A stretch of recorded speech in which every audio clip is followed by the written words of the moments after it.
That was exhilarating. Good way to start Tuesday morning. Good morning. Welcome to the 2025 ACC football kickoff. Let me begin by thanking each of you for attending.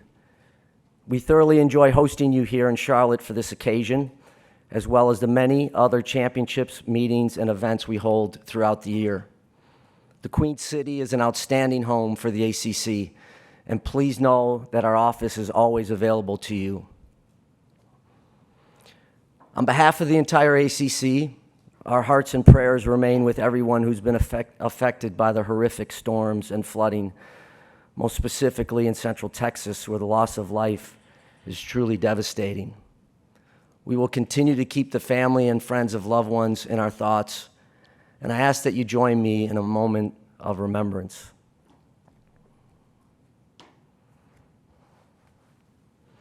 Thank you.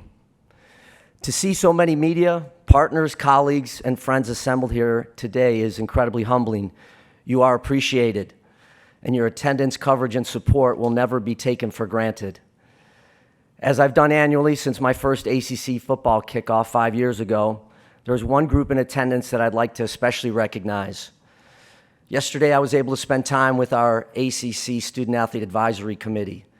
If you know me and have followed this league, you know there is nothing more important than our amazing student athletes. Please join me in recognizing the representatives from our ACC SAC, who I asked to stand that are midway back here today.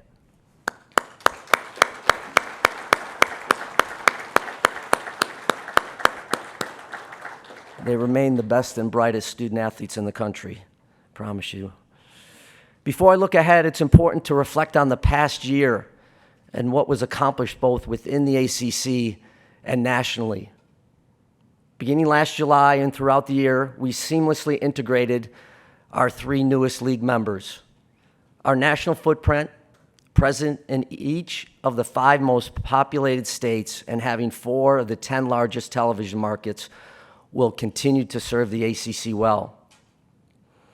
During the 2024 Summer Olympics in Paris, athletes from ACC institutions combined to win 102 total medals, the most of any conference, including the highest number of golds. Current and former student athletes from a total of 13 different schools won at least 1 medal, and Stanford athletes led all NCAA schools with a school record 39. The partnership with Disney and ESPN was only further strengthened this past year.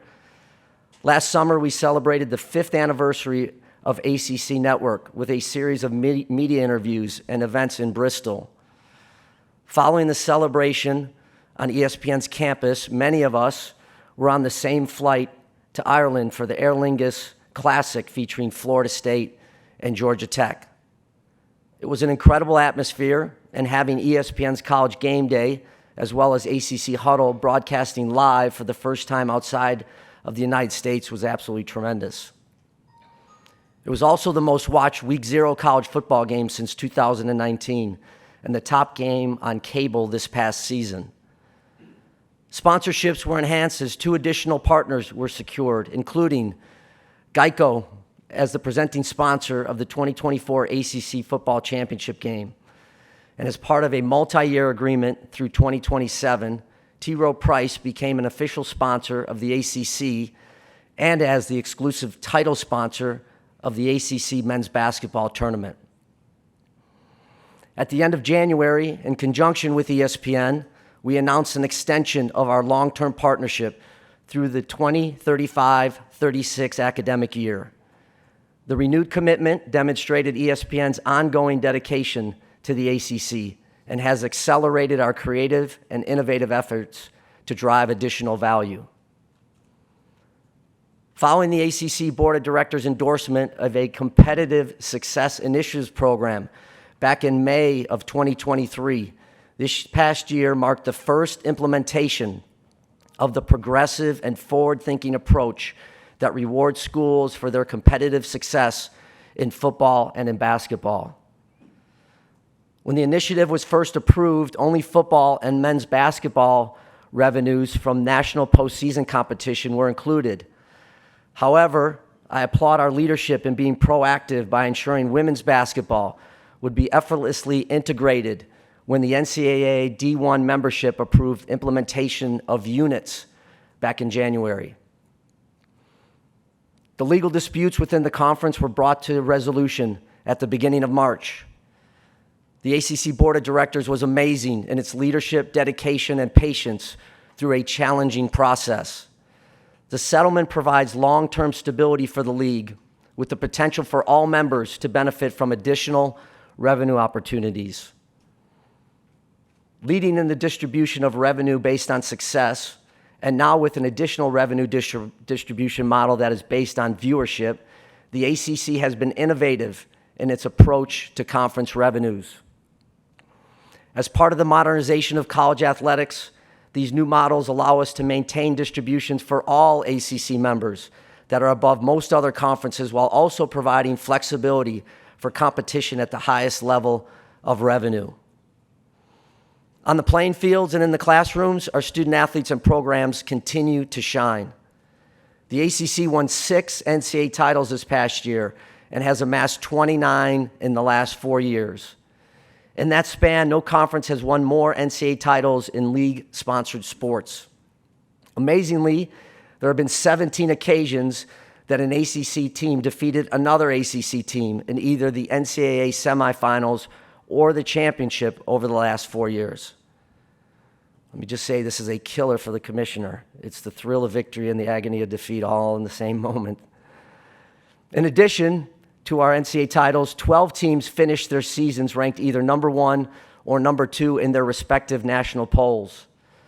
Earlier this month, we announced Virginia's Gretchen Walsh and Duke's Cooper Flagg were chosen by a select media panel as the top female and male ACC athletes for the 2024-25 academic year. Walsh earned her second consecutive Mary Garber Award as the most outstanding female athlete a week after winning the Honda Cup as the 2025 Collegiate Woman Athlete of the Year. Flagg, the consensus men's national player of the year and the top pick in June's NBA draft, earned the Anthony J. McKevlin Award as the premier male athlete. The nominees for these top league awards were remarkable, especially when you consider the national award winners and Olympic medalists who are on that list. And as many of you noted at the time, this was only the 6th time in history that the number 1 draft picks from the NFL and NBA hailed from the same conference: ACC's Cam Ward of Miami and Cooper Flagg. Beyond athletics, our member institutions remain national leaders in academic metrics, including U.S. News World Report's best colleges, NCAA graduation success rates, and academic progress rates. Let me be clear. To the ACC, academics and graduation continue to be cornerstones and a significant point of differentiation. Financially, as most recently reported, we were one of only 2 power conferences to show a revenue increase in 2023-24. We had the highest gross revenue ever reported for the league at over $711 million. Over the last 5 years, our overall revenue is up 56% and has more than tripled in the last 13. We delivered an average of $45 million to each school, also a league record. And once again, we are in the top 3 in both overall revenues generated and per school distribution, and we fully expect that to continue as we look ahead. Competitively, academically, financially, and beyond, it was another truly remarkable year for the ACC, which is a tribute to the exceptional leadership at our institutions led by our CEOs and ADs. There will always be more to do, but we are well positioned for the future, and I'm confident that our league will remain laser-focused on building upon these successes by further embracing innovation, creativity, and competition. Nationally, the ACC continues to play a vital and leading role in this transformational moment for college sports. There remains strong ongoing collaboration among the Power Four commissioners as we work together to build a better and more sustainable future. There's not a day that I'm not engaged in discussions on the College Sports Commission, federal legislation efforts, the NCAA, or the college football playoff. As you know, after years of uncertainty and legal challenges, the formal approval of the settlement in June was a major step forward in modernizing college athletics. The new system provides a sustainable framework that allows more benefits to student athletes while continuing the broad-based programming that produced so many Olympic medalists last summer. The ability for schools to provide scholarships to more student athletes does not get the positive attention it deserves. From the very beginning and throughout the negotiations, anticipated resolution, preparations for approval, and now to full implementation, the ACC has been at the forefront of these discussions. The College Sports Commission, with Brian Seeley as its CEO, has already begun its tireless work ensuring compliance with the new rules around revenue sharing, student-athlete NIL deals, and roster limits. Brian begins his tenure about a month ago, and I continue to be impressed with him, with his credentials speaking for themselves. As we move forward and continue to meet this true reset moment, we must remember that everything will not be perfect immediately. We know we must get this right, which we take very seriously. We're being thoughtful about every detail and are committed to progress through learning, adapting, and strengthening the model to support and protect college sports for generations to come. And the obligation to get this right is one the entire industry shares, from me and my fellow commissioners to university presidents, athletic directors, and coaches. We have to commit to structure, exercise restraint, and be intentional about resetting the culture of college athletics. Without question, there's still significant work to be done, but we must acknowledge that collectively we are truly in a better place, and we have a responsibility to make it work in the future. With that said, we also need Congress to act. We will continue to push for federal legislation that will support our efforts to ensure a uniform, stable, and legally sound future. Recently, a bipartisan group of Congress members sponsored the SCORE Act, designed to address issues that threaten college sports, but cannot be solved in the legal settlement in June. Creating a national standard, as opposed to state-by-state differences, codifies the student-athlete's right to earn money for their NIL and is paramount importance in ensuring that all institutions are operating under the same law. The Act also clarifies rulemaking authority around the central tenets important for the continued integration of college sports in the higher education setting. As an example of the threats the system faces, college sports cannot withstand repeated one-off legal challenges to eligibility rules that further separate athletic participation from the institutional academic mission. Not only is it philosophically contrary to the educational mission of our institutions, but continued extensions of eligibility threaten the opportunities for the next generation of college student athletes. As you know, there are many issues addressed in this comprehensive bill, and I applaud the engagement of our national leaders and look forward to our continued progress. As we further implement the many aspects of the new model, we also remain focused on working with the NCAA and President Charlie Baker on critical matters, including the future of NCAA governance, a discussion that has been ongoing for several years, dating back to my service on the Constitution and Transformation Committees. The NCAA Board of Directors, chaired by Virginia Tech President Tim Sands, and the NCAA Board of Governors, which I have the privilege of serving on, are focused on the future structure. Following an incredibly successful first year of the expanded college football playoff, we are looking forward to the future of this premier event. Earlier this spring, we adjusted the seating and bye policies for the upcoming season, which were absolutely in the best interest of college football. The decisions were important to guarantee the 5 highest-ranked conference champions a place in the playoff while also recognizing performance on the field during the entire regular season via straight seeding. Conversations regarding the CFP structure beyond the upcoming year are ongoing, and I sincerely appreciate the collaborative spirit in which we are moving forward. We may not always agree, and at certain points we have had some strong disagreements. but we all recognize the importance of coming together to find a solution that is truly best for all of college football. Fairness and access are paramount, just as they are in all other college sports postseasons. As I begin my remarks about the upcoming ACC football season, I want to announce two specific conference policies that will be implemented this fall. In the sports of football and men's and women's basketball, our conference has elevated its expectations around court and field safety. Members are required to continue developing event security plans, which will now include a review by a third party independently, and to ensure that only participants, coaches, officials, and authorized personnel are allowed in the competition area before, during, and at the conclusion of any competition. The plan may allow spectators to access the competition area following a contest, but only after the visiting team and officials have safely exited the area. With the elevated safety expectations, there's critical importance to ensure that adequate time for all members of the visiting team to safely leave the field of play. In addition to these elevated expectations, there is a corresponding fine structure in place should a school have a breach in this new policy. Similarly, in the sports of football, men's and women's basketball, as well as baseball, the ACC will implement a player availability reporting policy for each conference game.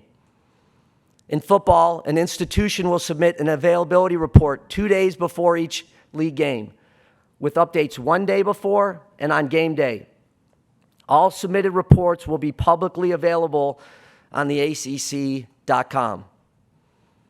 This decision is directly connected to our ongoing commitment to best protect our student athletes and our multifaceted approach to addressing the effects of sports wagering.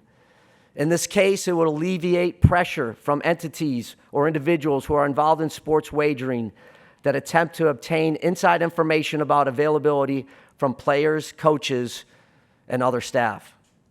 Safety has always been taken seriously by this league, and I applaud our schools for further enhancing and formalizing these important measures. We are now 32 days away from week 0 and the start of the 2025 ACC football season, and 37 days from arguably the most compelling week 1 in college football history, and in ACC football history, that is. Last spring, we welcomed 3 new coaches in North Carolina's Bill Belichick, Stanford's Frank Reich, and Wake Forest's Jake Dickert.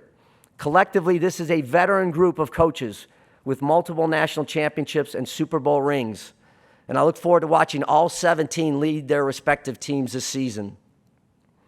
Once again, our programs have separated themselves in both scheduling and attracting preeminent players. We applaud the national conversation around the importance of strength of schedule in elevating and evaluating teams for the college football playoff. The ACC continues to embrace this challenge, with our teams being intentional and strategic about the non-conference scheduling to ensure a competitive and meaningful slate of games to complement the challenging league schedule. ACC football has the strongest non-conference schedule in the country, with 26 non-conference games against Power 4 opponents, including Notre Dame, which is 8 more than any other league.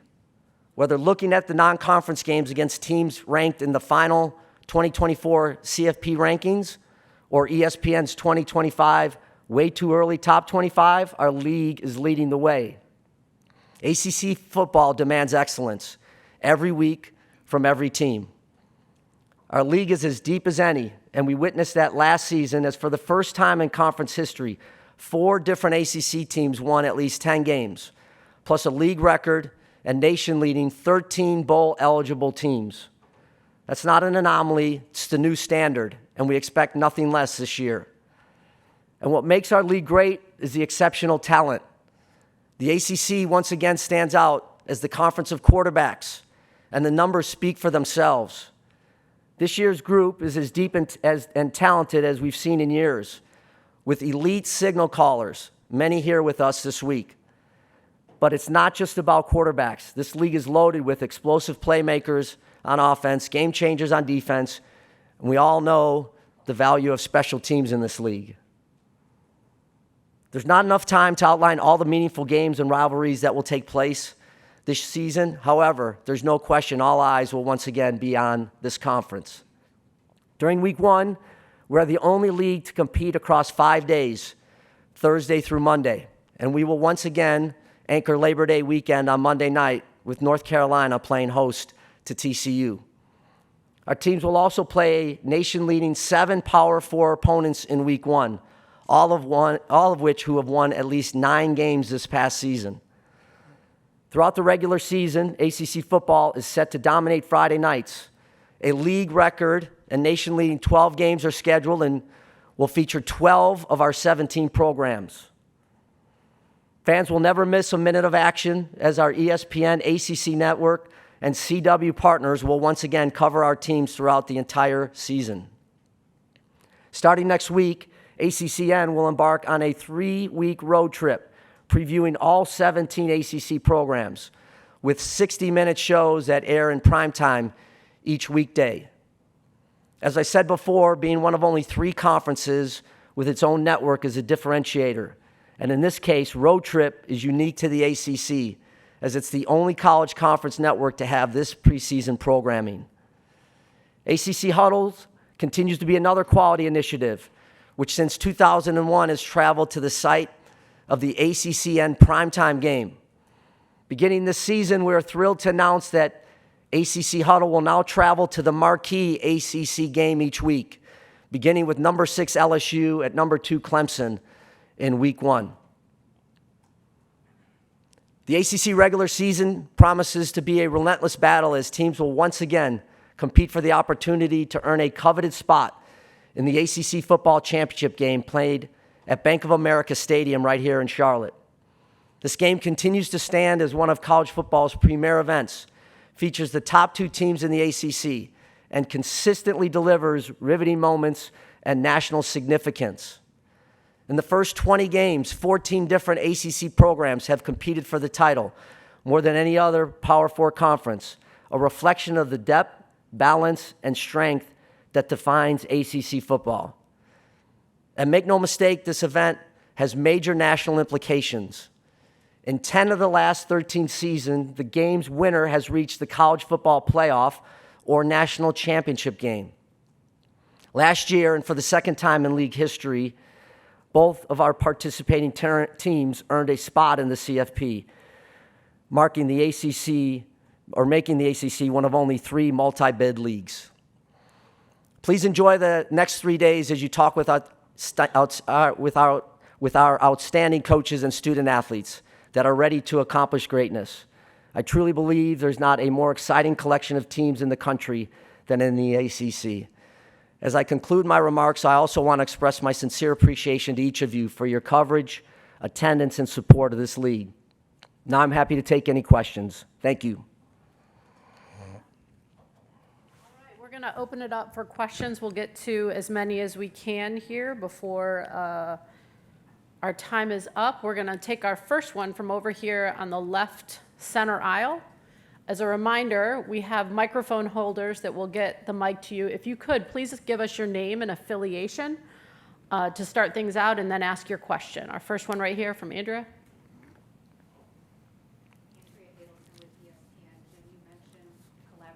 With other commissioners, yet there have been disagreements, as you mentioned, some of them becoming public over the last few weeks, whether it's the playoff or some other things that are going on in collegiate sports. Your approach has been different, though. You've not been public about perhaps some of those disagreements. I'm wondering why you've taken this approach and why do you feel that approach is best?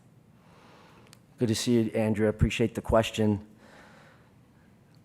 I've always tried to be part of solutions and collaboration.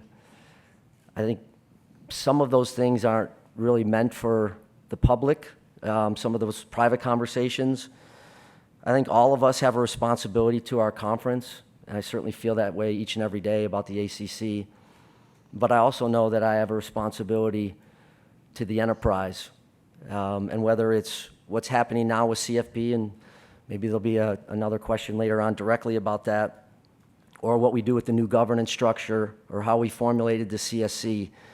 I think I'm pretty strong in my convictions, and try to bring people together and understand that the best way to get a deal done is to make sure that maybe you have to relent a little bit, maybe you have to give up a few things, but keep your eye on whatever it is you're trying to achieve. And I'm thankful for that. I really am, and we'll continue to lead in that manner. Protect the ACC, but also try to do what's right for college sports. As a quick follow-up, you mentioned the CFP, and that's where a lot of the disagreements have been. What is the ACC's position about where you want to see an expanded playoff? And there's, as a follow-up to that, there's been conversation about perhaps staying at 12. How would you feel about that? So I think some of my comments have been public relative to the CFP. I've always believed in rewarding conference champions. And if you're in a really good conference, I think like we have across the P4, and you're also part of the G6, conference championships matter, and that's been consistent in my 5 years, that they should be rewarded. Fairness and access should also be part of the equation. And so we have a really good playoff right now. It's the 5-7 model. I'm open to 5-9 and 5-11. I always look to our championships to try to have as much access as possible. Within reason, it has to make sense. I think 5-7 allows about 9% of those that play college football at the FBS level a chance to get into the playoff. And it goes up about 1.5%. So I think you get to nearly 12% if you go to a 5-11 model. I know that there's questions about selection and selection committee. I have great faith and confidence in those committee members. I've served on the men's basketball selection, women's basketball selection committees. I know how difficult that is. These are honorable, honest individuals with great integrity. I do like that we're reviewing the protocol for selection, and I think that that will help. But I want to stay committed to access and fairness to all of college football, not only the ACC, and protect our AQ. So I look forward to our ongoing conversations, and I understand why other leagues feel differently about positioning of the future format. So we'll look forward to some of those ongoing conversations. Take our next question from over here on the right-hand side middle. Jim David Teal with the Daily Press and Virginian Pilot. You mentioned a fine structure for schools where security breaches occur with court and field stormings. What is that fine structure? It's 50,000, 100,000, and 200,000.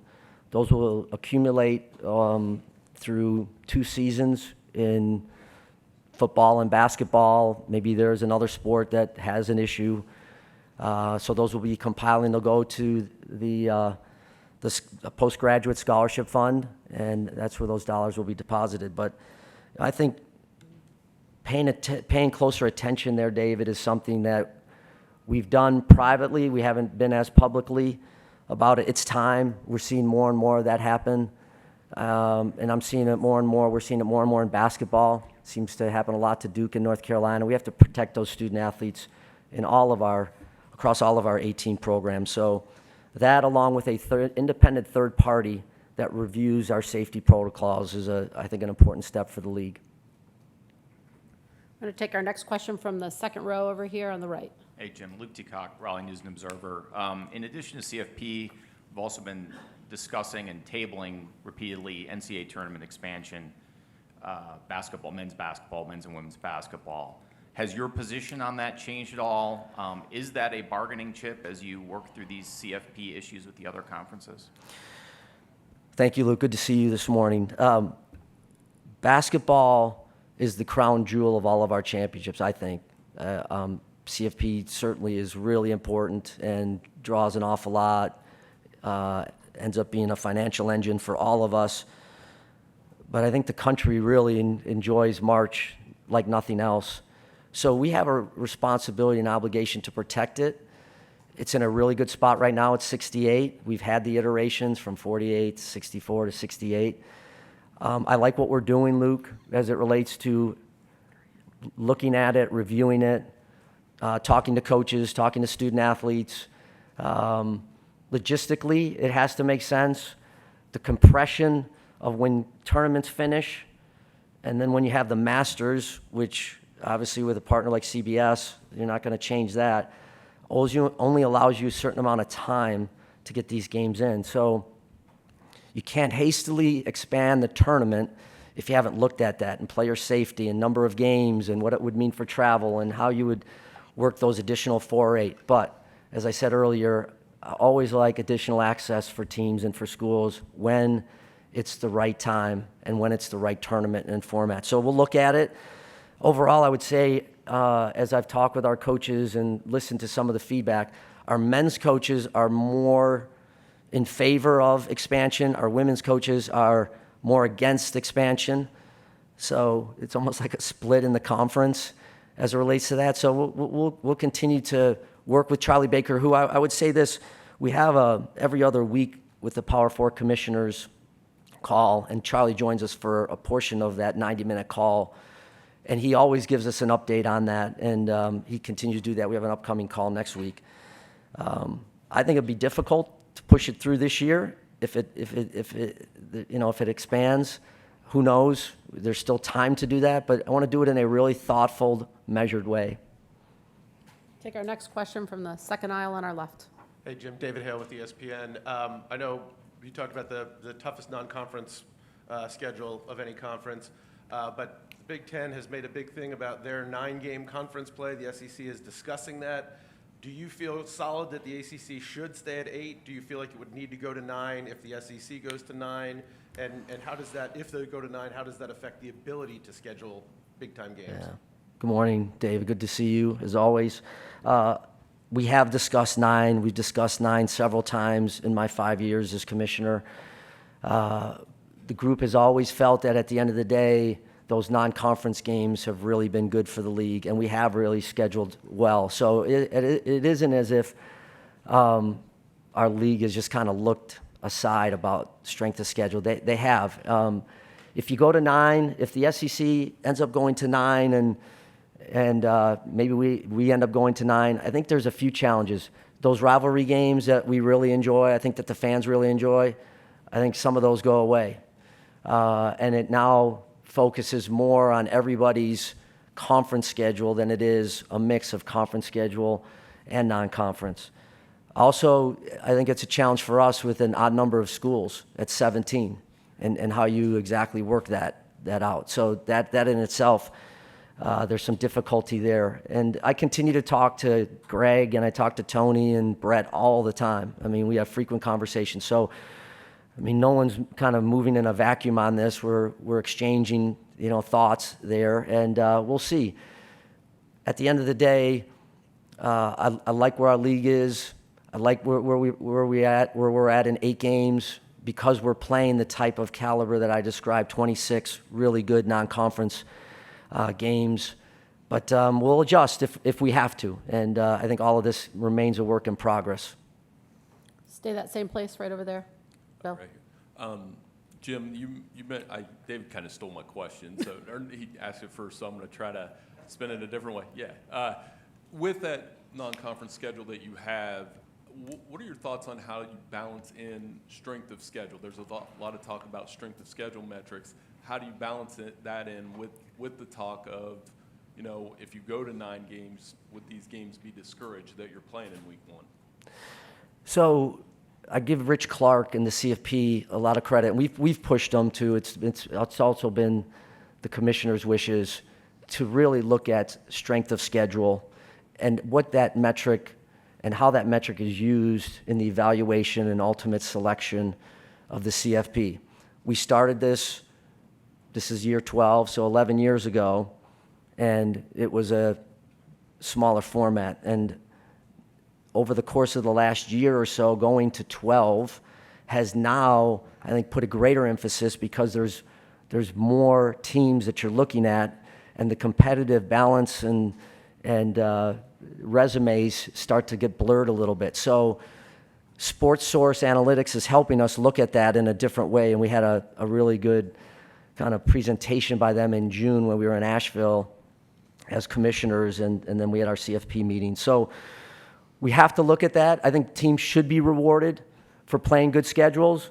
And if you're in a really good conference, like I feel like we are and others are, you should get rewarded for, playing good teams within that conference. But you just don't know. Every year is just a little bit different about how good teams are. And with the transfer portal and the movement of student athletes from one school to the next, it's more and more difficult to really predict how teams are going to be until they start to play. So it's a important element that there's clarity about strength of schedule and strength of record in the selection process. So we'll see kind of where that ends up going. But now is the time to kind of get that right. And that may push us one way or the other with a new, with a change in format, or, to maybe 11 or 7, or 9. So we'll see what happens moving forward. I'm going to switch over here to the right-hand side, third row. Kenson Gibbs, Locked On Podcast Network. In terms of the NIL conversation, it is moving in a direction with the executive orders and all that coming down, that there seems to be a very clear delineation on whether or not the players are classified as student athletes or employees. Are you for or against either one of those labels, and where do you fall in that conversation? Yeah, thank you. Nice to see you this morning, Kevin. Appreciate the question. One of the major facets that we're looking at in the SCORE Act is this reaffirmation that these are student athletes, that these aren't employees, along with a national standard, some legal protection from the onslaught of lawsuits. I had a chance yesterday, as I described, to talk to our student athletes. They understand it. They understand.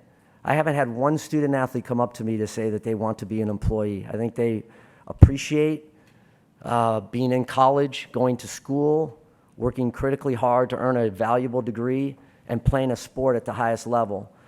It's wonderful that we can now pay our student athletes. I think it's fantastic.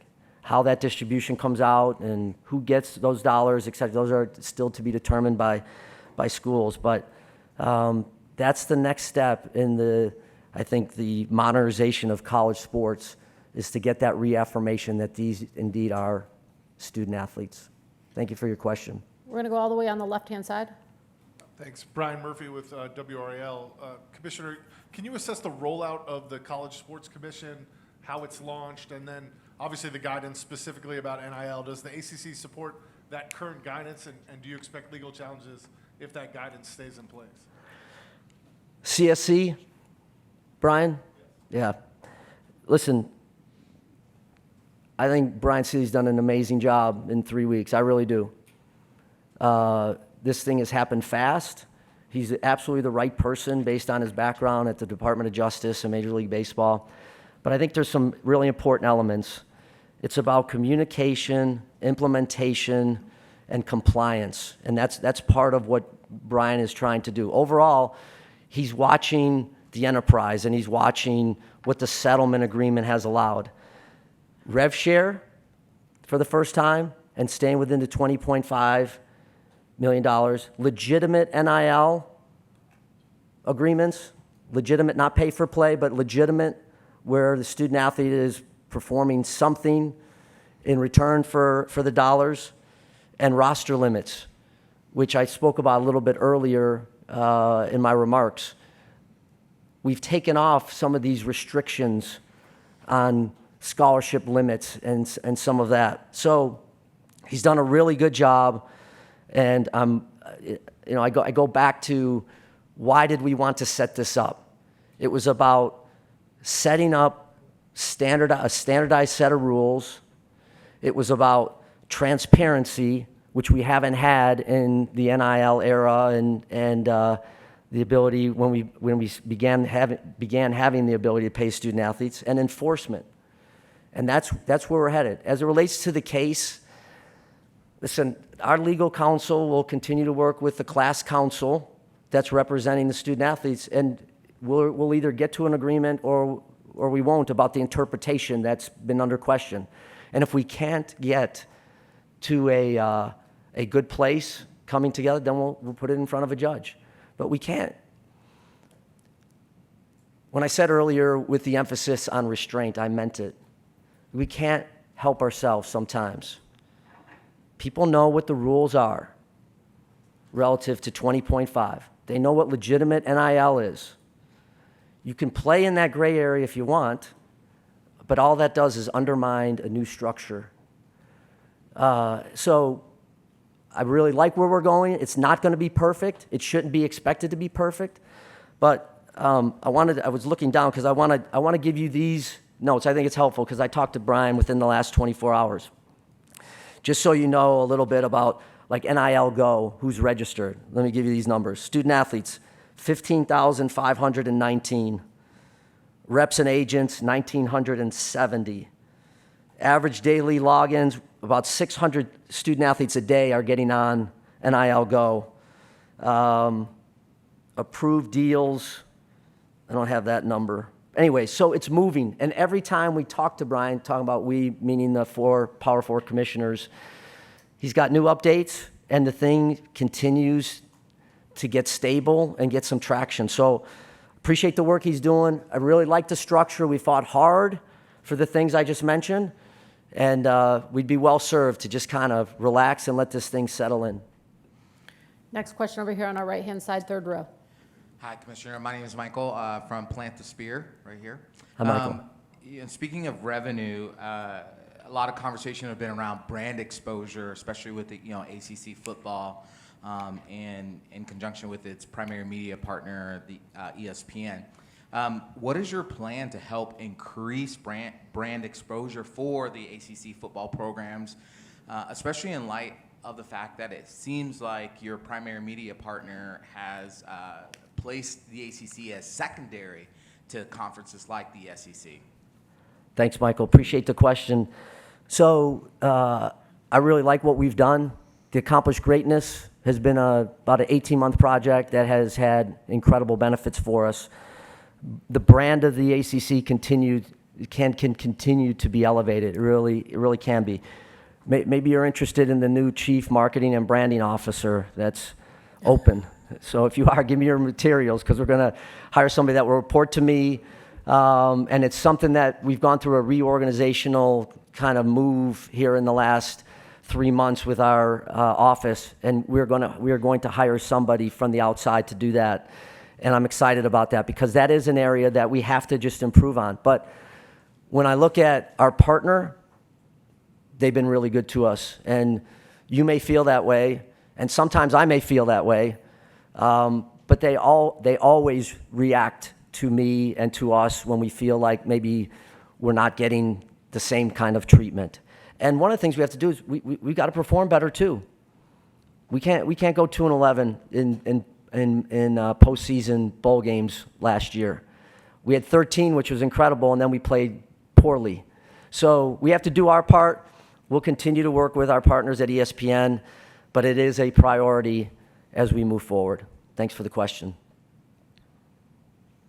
Hey, Jim. David Glenn from the North Carolina Sports Network. The ACC's legal settlement with Clemson and Florida State seemed to give those schools a lot of what they were asking for. As you know, when the Big 12 went to unequal revenue sharing, 4 schools that kept asking for more were happy for a little while, but then they all eventually left for the Big 10 or the SEC. My question to you is, what was your sense of how the ACC board or the ACC presidents balanced the desire to end all those dueling lawsuits with what has been a very extreme pivot away from 70 years plus of pretty equal revenue sharing in the ACC? Thanks, David. Appreciate that question. It was good to run into you earlier, too. Listen, I stand by what I said about our board. Our board was amazing. And it goes back to maybe Andrea's first question about trying to collaborate. And maybe you don't get exactly what you want, anybody, but you get to a place that's for the greater good. And that's where I felt, David, it was different because I know what the Florida State and Clemson people were saying, and they said it to the entire group about their desire to be in the ACC and all the rest of that. And I believe them. I really do. And I have a responsibility to make sure that our ACC schools want to be in this league, not just have to be in this league. And I think that's important. And again, just replaying 5 years ago, one of the things I said was I wanted to make sure that I listened. If you were going to serve the membership, you had to listen to the membership. And I think that's what we did. And in this particular case, we did that. And we did it, I thought, in a very fair and equitable manner. If you want to earn more money, then you're going to need to invest. And we have two prongs to this thing. You have the overall success initiatives, where go perform in football and men's and women's basketball, and you will get a bigger share of the revenue from the conference than others. And then viewership ends up being, go put a good team together, invest, play good competition, play good non-conference games, draw attention, like last year's game with Georgia Tech and Florida State did, and others that, I listed the Clemson LSU game, and go fight for those dollars from a viewership standpoint. And everybody's going to get a certain level of viewership dollars, which again, I think there'll be a little bit of teeter-tottering based on your performance, based on your team, and that's healthy. I really do. It may not fit all leagues or other leagues, but I know that was part of what was right and a reconciliation for the league. And since we've had that take place in March, I've not felt stronger about this league than I have in the last 5 months. And I mean that. I'm not just saying that. It's not hyperbole and all the rest of that stuff. I really believe that. When you think about settling those lawsuits and being committed to one another, you talk about viewership and success on how to distribute dollars. You talk about coming back off of the most revenue we've ever distributed, 29 national championships, sport of football getting better, and we want to take another step this year. The league is situated nicely right now. Difficult, bumpy, challenging. But let's not let a lazy narrative from a standpoint of people not moving on and understanding kind of where we're going. I feel like the league has earned that. Nobody gave that to us. We were steady. You didn't see us at all move this way or that way. People said a lot of things about the league, but at the end of the day, that's where we're at. And exercised our partnership with ESPN, which everybody said was not going to happen through 35-36, what gives us a platform of the ACC for the next decade. Thanks for your question. Couple more. We got one over here. Oh, sorry. Commissioner, good morning. Eric Spanberg with the Business Journal. I'm curious, you're talking a lot, obviously, about revenue and revenue sharing. Here in North Carolina, there is suggested legislation that would give, I think, roughly between $12 and $20 million a year to NC State and UNC Chapel Hill if it plays out. And I'm curious, are you concerned or emboldened by that because obviously different states have different policies on gaming and how the money is spent? Good to see you, Eric. Listen, investment in higher education and in athletics, I'm for. Just am. Every state has to do what they believe is right, but I commend the state of North Carolina for looking at it in that way and trying to support those institutions. As I was talking to the student athletes yesterday, one of the things that I hope they got from me is that college sports is really important. It allows access and affordability to a group of young men and women that may not have a chance to access a school or have it affordable based on their means from their home. So I hope more states will support their institutions because it's an investment in those 30 or so student athletes. And no one can tell me that that's not a great investment, and especially in this league, the kind of schools we have and the kind of student athletes we have. Thank you. Go over here to our left, third row. Yeah, Mitch Northam, SB Nation. Hey, Jim. I was just going to ask about the availability and injury reporting policy that's new that's coming. I think sometimes coaches can be a little reserved or secretive about reporting availabilities and injuries. So just kind of wondering, how receptive were the coaches in those 4 sports to this idea? And is there a fine structure in place if those reports aren't submitted on time or if they're untruthful? Coaches are hard to change, right? But when we told them that we were doing it, no one said anything on the call, so I don't know what that meant, other than they were accepting it. It's the right thing. It's the right thing. I understand. And every coach has to do what they have to do in order to get their team ready. And there's always gamesmanship, always. That's been around for 100 years, and it's going to continue. But it's the right thing. There's stresses on our student athletes from individuals that are trying to garner information. And sometimes it's pretty innocent because they just want to know, they're a big fan. But other times it really does trickle and lead yourself to the gambling and sports wagering kind of path. We haven't come up with a fine policy yet. We're still kind of discussing that. But we'd also like to think that people are going to do what they're asked to do. And we hope that it wouldn't come down to that. Schools will have to identify who that person is going to be. For football, it'll be 2 days before, a day before, and then 2 hours before kick.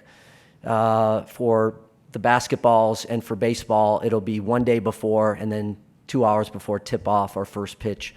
And it's the right thing. It's, the modernization of our conference, the modernization of college sports, and the expectations we should have to protect our student athletes. Over here on the left in the front row. Dan Tortora, wakeupcalldt.com. Jim, how are you?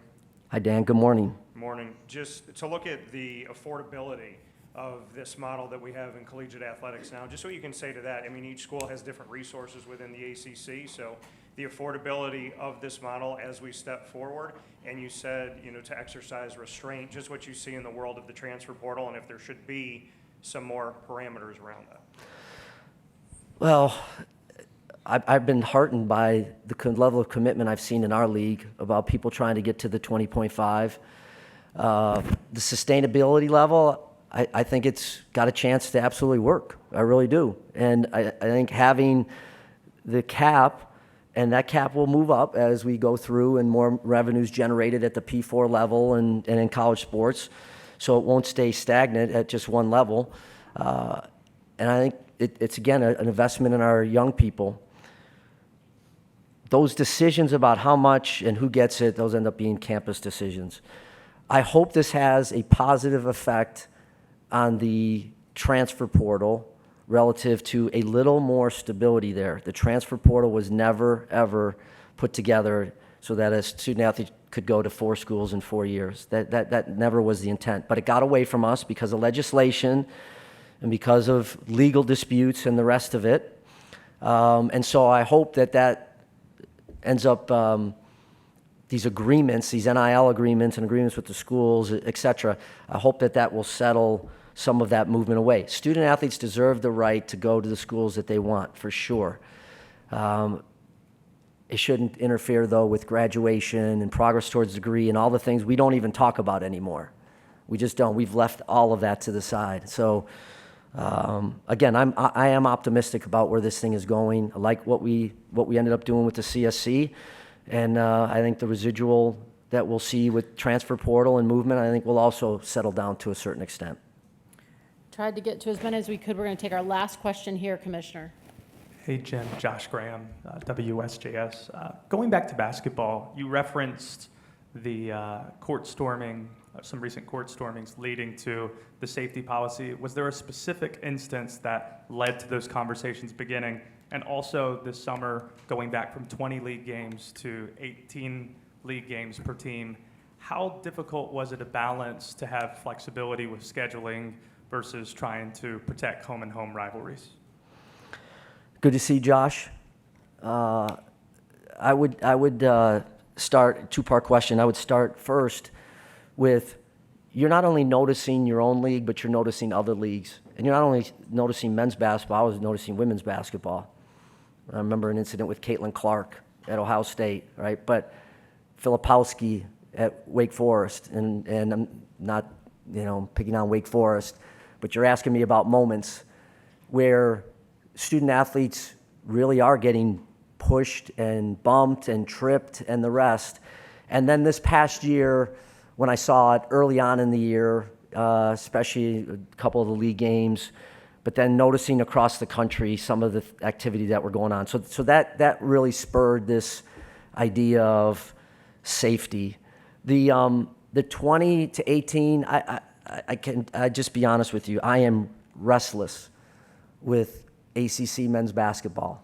And I'm responsible for it. I feel responsibility for it. But it's not good enough where it is right now. And I know our coaches feel the same way. And I felt like going to 18 games allowed us a chance to play 2 more competitive non-conference games and give us a chance to have a greater winning percentage. And some of the metrics that they use to select teams, when you play 20 conference games, games 19 and 20, you're going to have a 500 record across your league no matter what. So I feel strongly that that's the right thing for us to do. It always has a few unintended consequences in some of the rivalries, and you just mentioned that. That ends up being part of, maybe what you don't like about it, but it was time for us to do that. We can always go back to 20 if we need to, and we're not going to for a few years for sure, because we got to let this thing settle in, see how scheduling goes, see how our teams perform, and all the rest of it. But we need to get back to our rightful place in men's hoops, and that decision was absolutely intended to try to help our schools do that. Thank you, Commissioner. Thank you. Appreciate you. Make sure you let us know if there's anything that you need here over the course of the next 3 days, and just really appreciate you being here in the middle of the summer. Thanks.